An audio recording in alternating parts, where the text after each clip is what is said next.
Welcome to the Box Score Sports Podcast.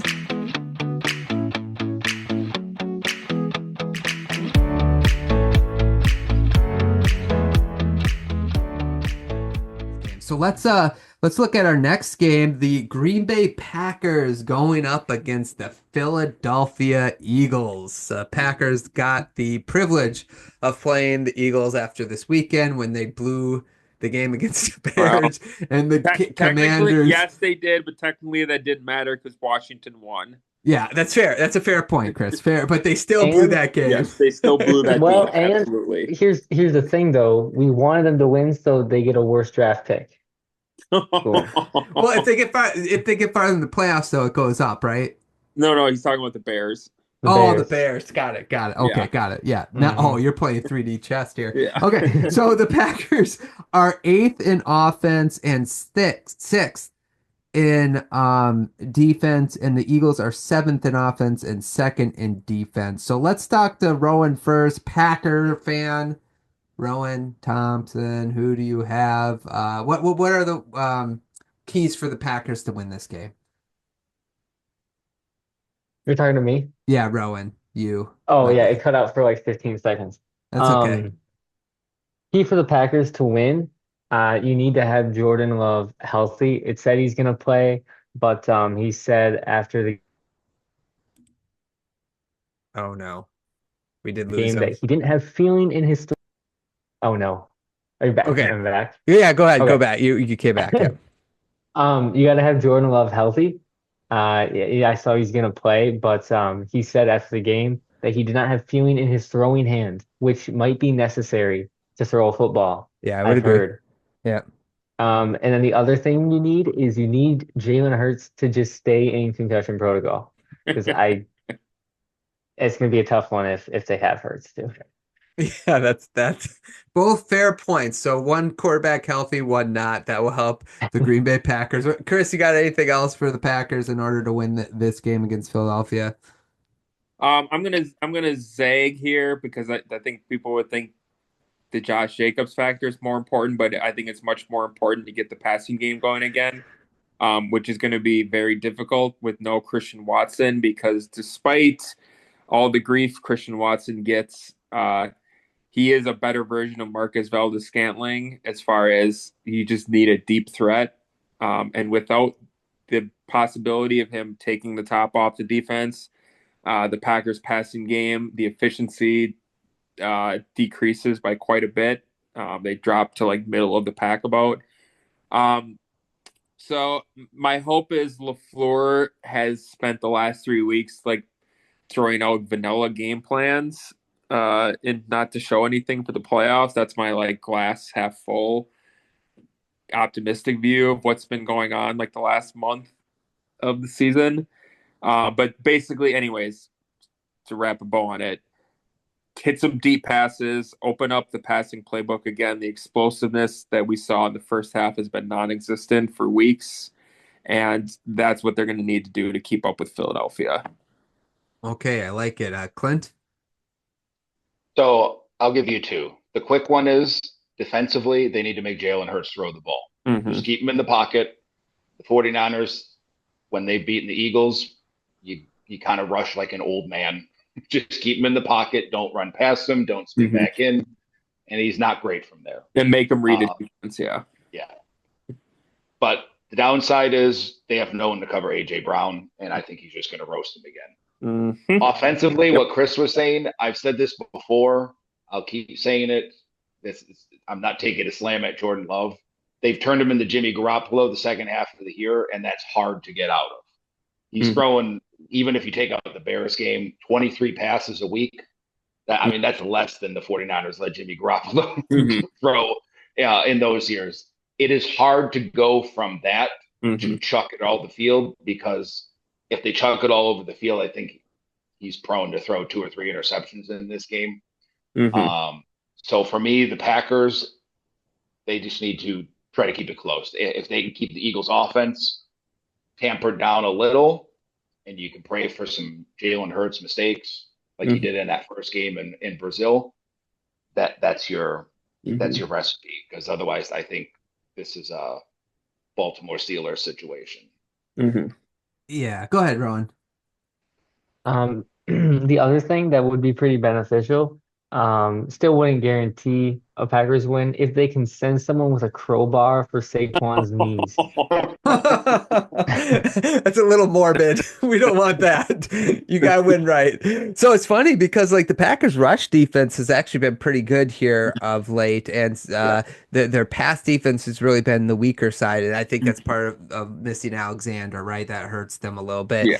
And Philly, their run defense is actually ranked higher, I mean, than their pass defense. So I sort of like, you got to kind of limit Jordan Love. I just think like the more you expect from Jordan Love, he will throw the defense a ball or two. And so you got to make like he has to be like a true game manager, right? And I think he will get some explosive plays. He might have the opportunity to, and then he has to hit on those opportunities. That's what's going to have to happen. And I agree with both you. Make Hurts a pocket passer. Don't let him get outside the pocket, which is a lot of the theme with a lot of these mobile quarterbacks, right? Don't let them outside the pockets. Hurts the same way, and I think more so than versus like Allen and Lamar. Mm-hmm. Okay, let's look. Anything to add to the Packers side? Would we say that Jordan Love is having sort of a sophomore slump this year? Mm. No. Not Clint's, yeah. the interceptions are obviously not good, but as far as like his efficiency passing, he's been a little more complete. I think I'd have to look at the numbers. That I Clint haven't says looked in no. a couple weeks, but I think His completion percentage is 1% higher than Caleb Williams yeah, on the yeah. year. His completion percentage is not good, but I think his yards per attempt are up. But I'd have to He's the double. worst. He's the worst passer at the 8.2. I've been a text thread with Packer fans that are beyond delusional, and they're like, Jordan Love is accurate. I'm like, he's by far the worst passer at 8 and above yards per attempt. It is not even close. Like 62% and all the Goffs and those guys. Even Brock Purdy, who had a bad year, has better stats than Jordan Love. He's had a borderline bad year, but it's been covered up by the second half of the year, throwing it 23 times for 12 yards a game and 2 touchdowns. Well, we're gonna have to agree to disagree, but I just wanted to add that Rowan predicted that Jordan Love would have a sophomore slump in our podcast. So I wanted to give, I know I liked him. yeah, I had to give Rowan some credit, Chris, although you might not agree. Yeah, his adjusted quarterback rating is just slightly worse this year. So, okay, we'll agree on that then. Okay, we'll agree on that. Okay, let's look at the Eagles side real quick. Let's start with you, Clint. What do the Eagles need to do to win this game? They got to be decisive with Jalen Hurts. Like the nervous part of this game, if you're the Eagles fan, is he's coming off a concussion that seemed to be a little more than just 7 weeks in your back. I mean, 7 days in your back. It's been a couple weeks, and as of today, I think he was still in concussion protocol, but they cut the third string quarterback, so I think he's going to play. But if it's in his head not to run because he doesn't want to get hit again, that spells disaster for the Eagles because he has to be willing to run, be mobile, get the Packers moving side to side. That's the key for the Eagles. They just ball control, and they need to take the game plan that the Steelers had against the Falcons. I think it was week 1 or 2 where they didn't throw it to the middle of the field to avoid Jesse Bates. The Eagles just need to avoid Xavier McKinney in the middle and the Packers corners on the outside. Don't stand much of a chance against Devonta Smith and A.J. Brown. No. And that's where I would attack them is down the sidelines or, horizontally with those, quick screens. Yeah, I like it. Rowan, you got what do you say for the Eagles? I would say they need to establish the run for sure and just kind of pound it down the Packers' throats. And then the other thing would be pressuring and bringing blitzes more on Love, just so that they can try and force him to make those errant passes that he makes more often when it is not Toyotathon. Yeah, But good still point. makes them. Good point. Chris, what about you? Disrespectfully, I'm going to say the exact opposite because Jordan Love doesn't get sacked. So I would just press send 4 and put 7 guys in coverage and make him try to read the defense and take away, chunk plays. And then Saquon is going to do what he's going to do. He's probably going to get 25 carries, 110 yards, 120 yards at a minimum. But with Carrington Valentine and Eric Stokes have been okay. But yeah, I would just feed AJ Brown until they're weeping, basically. like 15 targets, AJ Brown. Yeah, I think the game plan should be sort of in the middle. I would blitz him at first to see how the arm's holding up. I would see what his arm is capable of, because if he's injured and that arm ain't working good, it doesn't matter if he can escape the pressure. He's going to throw some bad passes. So that's what I would do. And if the arm's settled, I'm with you. Then you rush 4, drop 7. But more importantly, bottle up the run. Bottle up the run and force Jordan Love to beat you. That's how I would do it on defense and offense. You guys nailed it, in my opinion. Okay, anything else regarding the Packer-Eagles game?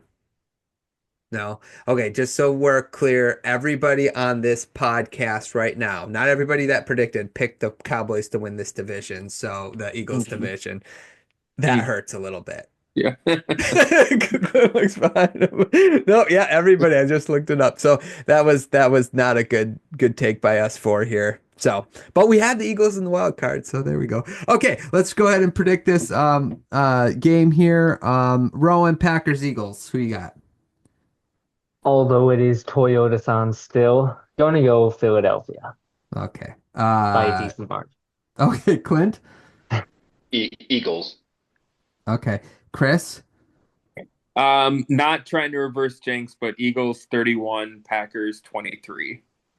Yeah, I do think it's going to be like either it's going to be kind of close or the Packers are going to make it close. They got this knack for like even if the game's out of hand, they'll like get it within a score, and then you look. That's been the thing all year. Is yes, they haven't beaten any of the good teams that they've played, but they've been in every one of these games. I mean, the worst one was the first Vikings game where, the Vikings got way ahead, but the rest of them have been. I'd have to double check the exact spreads, but it's been basically 1-score games, and they just been able to put a complete game together and not shoot themselves in the foot and go over the top and beat these better teams. So I don't really expect the trend to change this season. Yeah, I feel like though, Chris, I do agree with you. I think especially like the Eagles game, they kept that one close throughout. But like it's like almost the game gets out of hand and then the other team will like kind of let up a little bit and then the Packers storm back. You know what I'm saying? And then they almost win. That's the way that was the only one, because they've lost their 11-6. It was the 5 division games in the Eagles, and both Lions games were close, and the second Viking game was close, and the Bears game was close. So the only one that really they had a big deficit this year was the first Vikings game. I mean, the Vikings have killed the Packers for 7 of the 8 quarters of their 2 games. I'm gonna not the last one 2 weeks ago was a close game the whole game. Weren't they up 3 scores for the whole second half until the fourth quarter? No, it was 20-3 after the first drive. That was the first game, not 2 weeks ago. All right, now I'm mad, Chris. Now I'm mad. The Vikings were winning 20-3, 27-10 through the third quarter. They were dog walking the Packers, and then the Packers scored to make it 27-18 with 6 minutes left in the game. Okay, and then scored. I'm just saying, like the Vikings.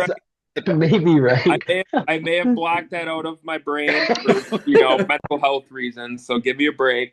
It's Sam Darnold. You can't quote me on Sam Darnold, Chris. I'm going to die on Sam Darnold Hill. Mm-hmm. We'll see what this week throws 4 interceptions against the Lions 2 weeks from now. Let's go. I hope so.